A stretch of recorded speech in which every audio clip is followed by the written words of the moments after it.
Ô louco, já? Tomei o meu chazinho. Pois bem, gente, vamos para a segunda parte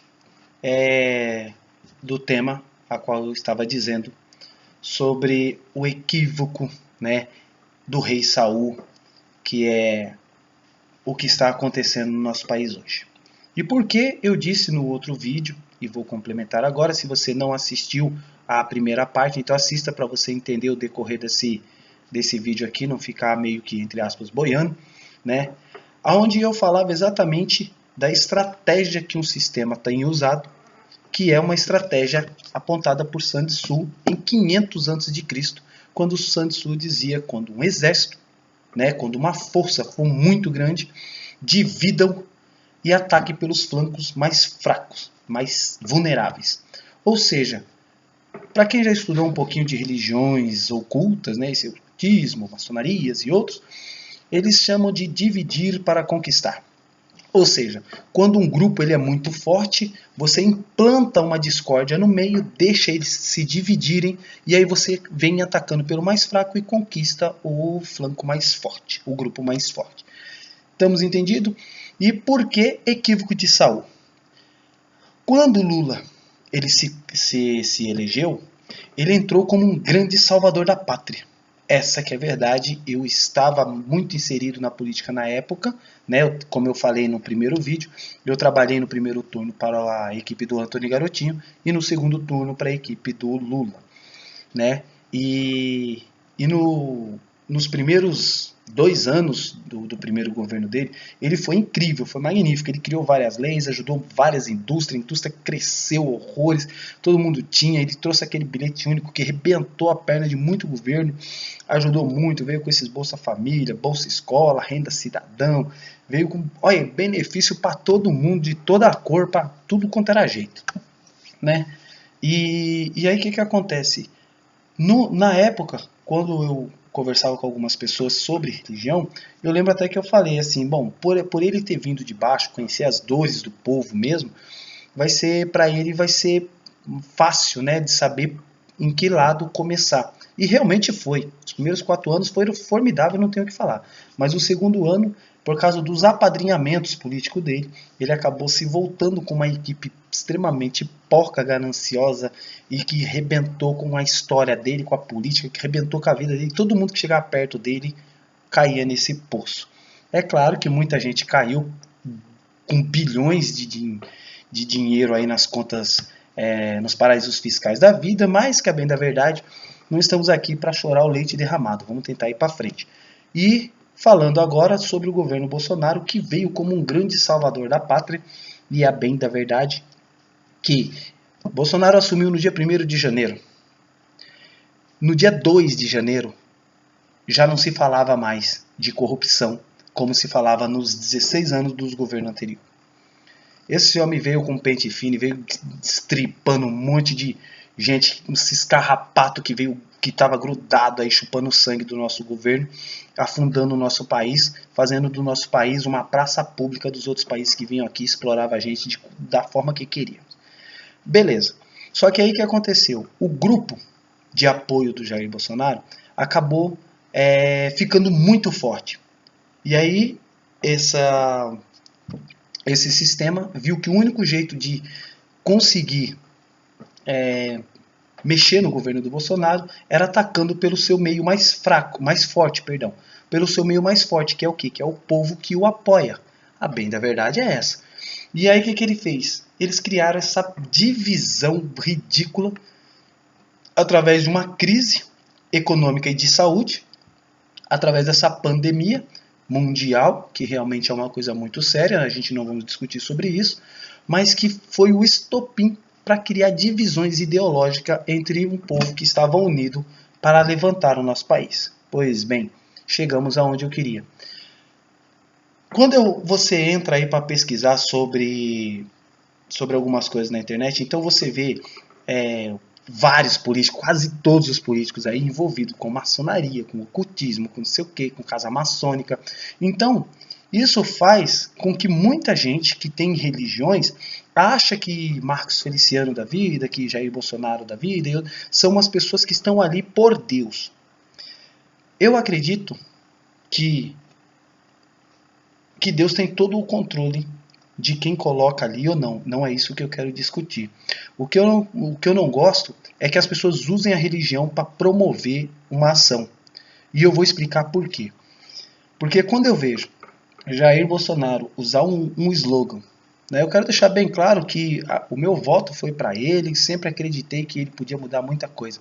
Só que quando eu vejo que ele vai numa casa maçônica e ele dá, né, dizendo que está, como é que eu posso dizer, ele tá ali para dar todo o apoio para aquele sistema maçônico, aí eu já começo a desconfiar, né? Não só ele, como outros que diz que está aí com a casa maçônica para o que der e vier, né? E aí o que acontece? Isso me assusta, porque quando religião e política se unem para fazer alguma coisa, geralmente dá merda, dá grande. Então, agora eu quero entrar sobre o equívoco de Saul. Israel estava abandonada por Deus, porque Israel só fazia merda, como sempre, né? Deus livrava eles de alguma coisa, demorava 5 minutos, já estava aí vomitando nos pés de outros demônios aí e tal, e Deus se afastou, né? Depois do período das guerras babilônicas e tal, se afastou do povo de Israel e falou, vocês querem andar sozinhos aí. Só que o povo de Israel estava arrebentado. Apareceu um amonita, Anás, e ele vinha conquistando tudo ali, dominando tudo. E nessa época, Saul, né, era um jovem ali da tribo de Benjamim, e o profeta Samuel, através de uma revelação, o ungiu a rei. Só que como ele era um jovem, né, não era tão velho assim, se comparado aos outros que foram líderes, ninguém o aceitou como rei, porque achou que ele não tinha capacidade de reinar sobre o povo de Israel. E aí Deus precisou mostrar que ele escolheu o cara certo, né? E aconteceu um dos episódios que eu acho incrível.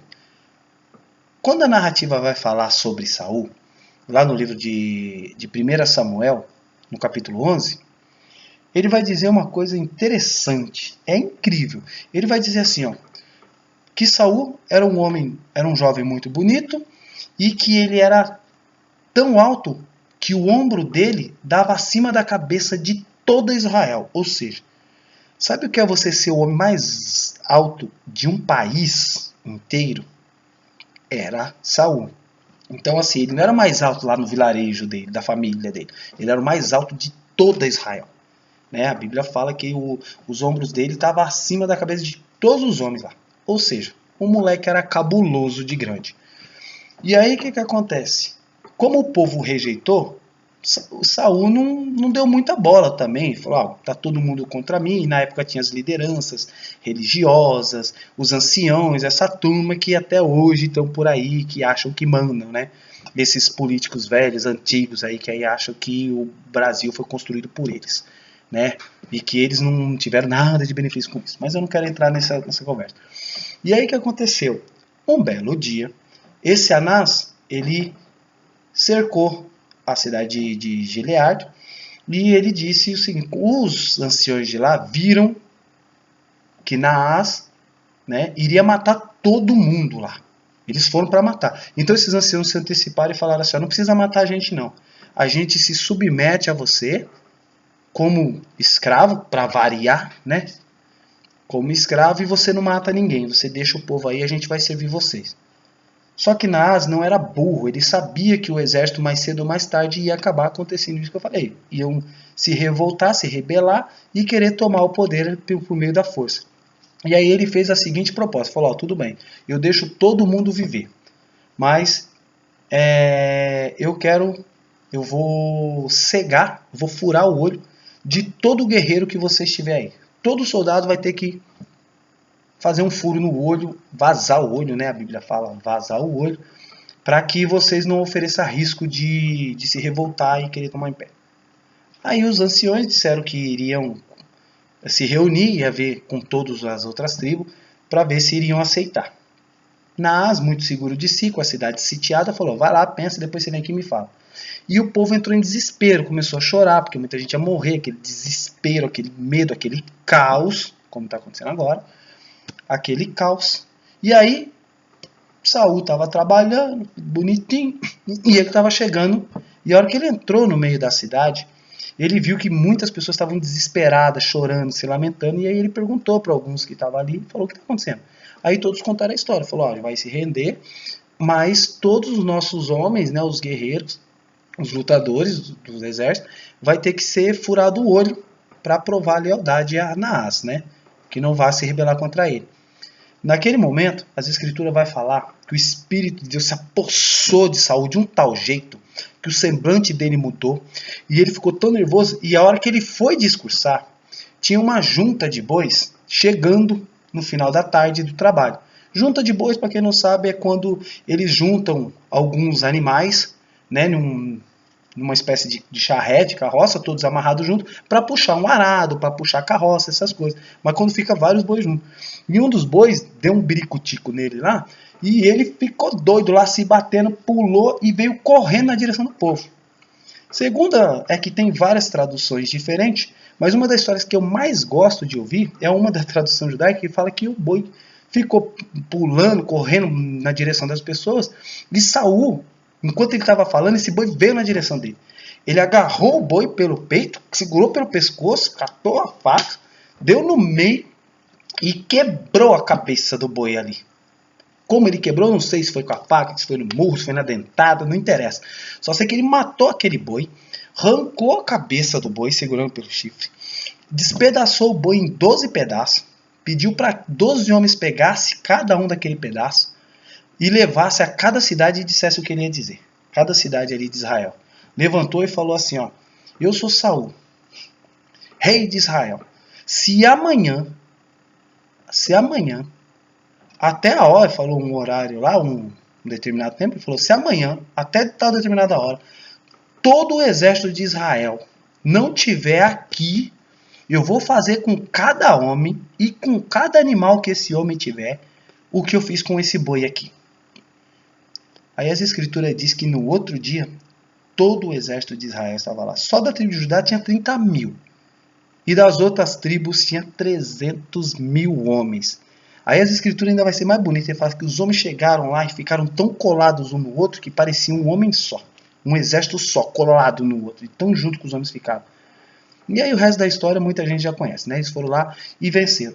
Só que o começo do reinado de Saul foi maravilhoso, porque ele era um cara cabuloso, que já chegava metendo a mão na cara dos inimigos sem conversa, né? E isso é legal na história dele.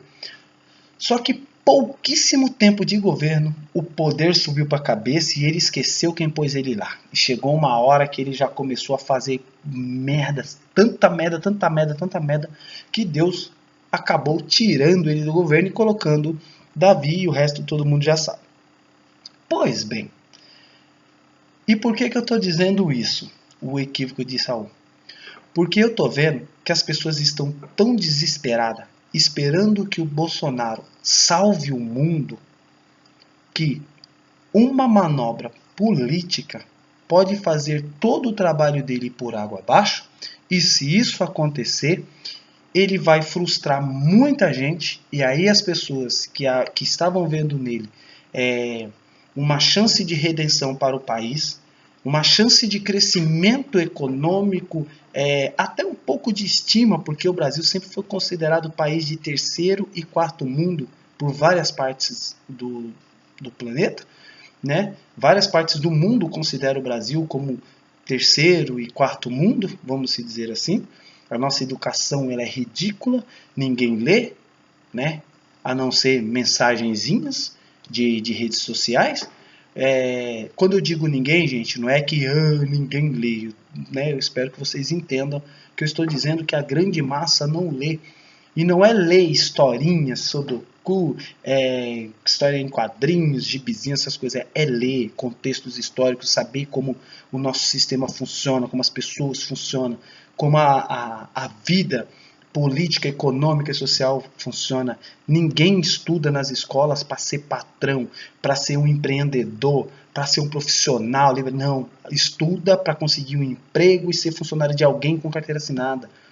Isso é escravatura do proletariado.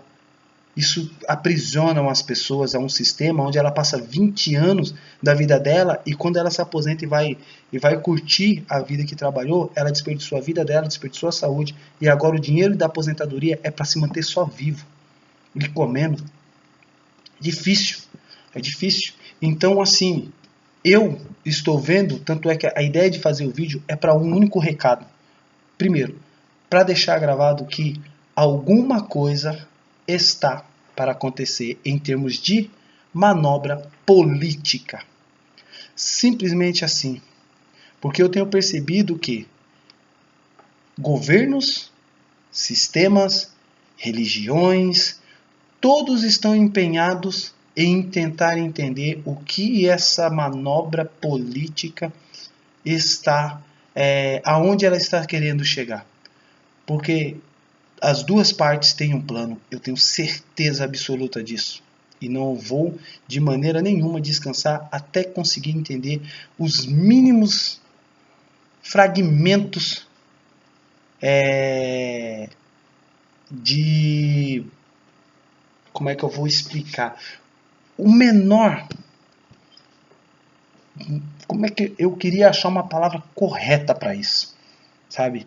Eu não vou descansar enquanto não descobrir nem que seja a menor fagulha dessa conspiração que está se formando, aonde eu tenho percebido pessoas indo contra um governo que está fazendo aparentemente tudo certo, das duas partes, tá? Do governo do estado como o presidente da república. Eu estou vendo uma mídia extremamente perdida, desesperada, com um sorrisal na boca, falando e babando ao mesmo tempo, tá certo? Eu estou vendo governos, tanto é que os políticos que geralmente aparecem nessa hora para ficar atacando, não está, mostrando claramente que já tem um lado definido e estão esperando para ver como que essas pessoas vão reagir. E olha o que está acontecendo.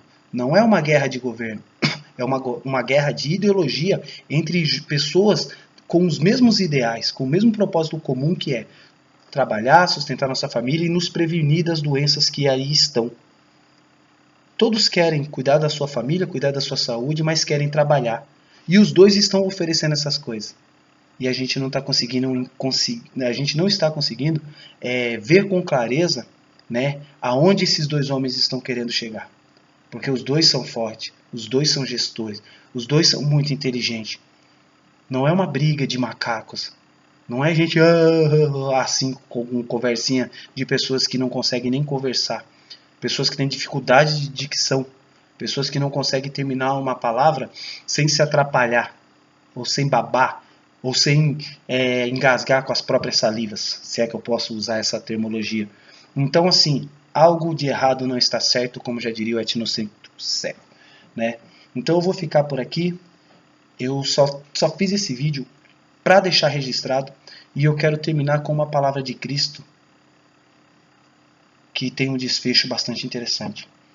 Jesus, quando foi acusado de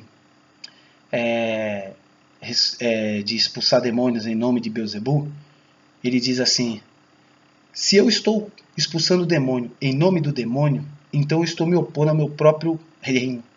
E aí ele diz assim: e todo reino dividido, ele não pode subsistir. Então esse país não vai para frente enquanto os filhos dessa terra estiver brigando entre si. Nenhuma família prospera quando pais e filhos não conseguem entrar num consenso, não conseguem entrar numa ideologia comum, com um inimigo comum. Enquanto essa luta estiver sendo de filhos contra filhos, filhos dessa terra, a gente não vai conseguir ir para frente. Somos todos irmãos e quando nós nos agredimos, ao invés de nos ajudarmos, fatalmente nós jamais vamos conseguir sair desse buraco, dessa crise, desse país que tem sido tão chicoteado, tão cuspido, tão vilipendiado pelos governos autoritários mundo afora. E infelizmente agora estamos fazendo isso com nós mesmos, quando temos a chance de se tornar o verdadeiro gigante que nós somos. Beleza? Então fica aí o meu recado. Eu sei que ficou meio chato, me desculpem, mas eu espero que gostem, que tirem algum proveito das palavras que aqui foram ditas. Sou Fernando Santos, de Lima, para você que não me conhece. Soluções para o Novo Mundo, forte abraço, saúde e sucesso a todos.